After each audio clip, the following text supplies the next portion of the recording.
बातमी विनाअनुदानित शिक्षकांच्या मागण्यांसंदर्भातली आहे। मुख्यमंत्री देवेंद्र फडणवीसांच्या भेटीनंतर विनाअनुदानित शिक्षकांच्या मागण्या मान्य झाल्यात। शिक्षकांचा पगार 18 जुलैला होणार असल्याचं आश्वासन मंत्री गिरीश महाजनांनी दिलंय। तर चालू अधिवेशनामध्ये हा मुद्दा उपस्थित झाला होता। यावेळेला मुख्यमंत्री फडणवीसांनी सतेज पाटलांना सुनावलं देखील होतं। सतेज पाटील तुमचं सरकार याला जबाबदार असल्याचं म्हणत विनाअनुदानित शिक्षकांच्या आंदोलनावरून फडणवीसांनी सतेज पाटलांना सुनावलं। पाटील साहेब, हा मुद्दा मांडत असताना एक बोट आमच्याकडे आणि 4 बोट तुमच्याकडे। पहिल्यांदा तर या सगळ्या संस्थांना मान्यता तुम्ही दिली, सगळ्या संस्थांना तुमच्या काळात मान्यता मिळाली आणि काय सांगून दिली? हे सांगून दिली की कायम विना अनुदानित। त्याच्यानंतर त्याचा कायम शब्द तुम्हीच काढला। काढल्यानंतर एक नवा पैसा तुम्ही दिला नाही, एक नवा पैसा, एक टप्पा देखील तुम्ही दिला नाही। याचा पहिला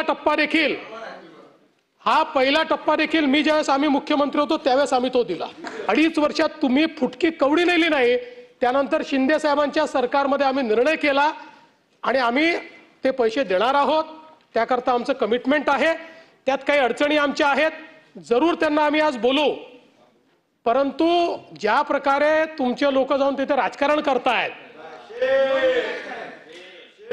हे जे राजकारण चाललेलं आहे, माझा सवाल आहे की ज्या वेळी तुम्हाला संधी मिळाली एकदाही एक फुटकी कवडी तुम्ही दिलेली नाही या संदर्भात आणि आता जाऊन राजकारण करता।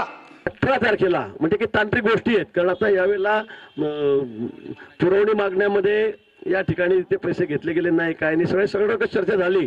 तर काय मार्ग करता येईल, कोणत्या खात्यातले पैसे काढता येतील, काय करता येतील?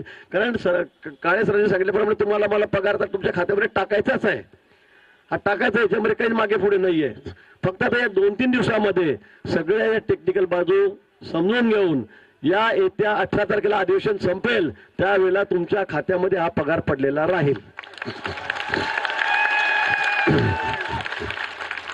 यात कुठलाही बदल होणार नाही, तुम्ही काळजी करू नका, आमच्यावर विश्वास ठेवा।